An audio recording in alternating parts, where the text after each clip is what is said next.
Now, the Bristol track is noted for its paint scraping and fender bending, and the Winston Cup fans saw plenty of that.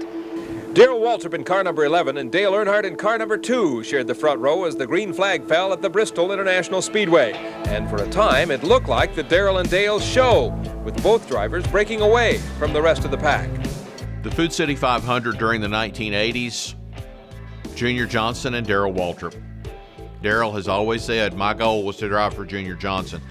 He and Darrell Waltrip came here in 1981, sat on the pole, led the most laps, won the race, and that set up what Darrell Waltrip calls maybe his greatest accomplishment, 7 straight victories at Bristol, including 4 straight in the spring race, what we know today as the Food City 500.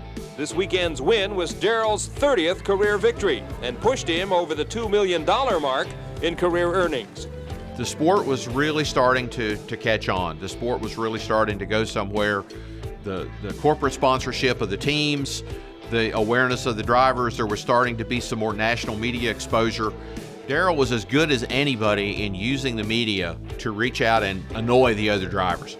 I didn't have any problems. I really didn't have to race anybody all that hard after the first couple of 100 laps, and I just sort of rode along and tried to stay out of trouble. He wanted to let you know how good he was. He wanted to get inside your head. They didn't call him Jaws for nothing. The victory was a record-setting number 5 for Waltrip at the tough Bristol track and puts him just 3 points out of 6th place in the national points race.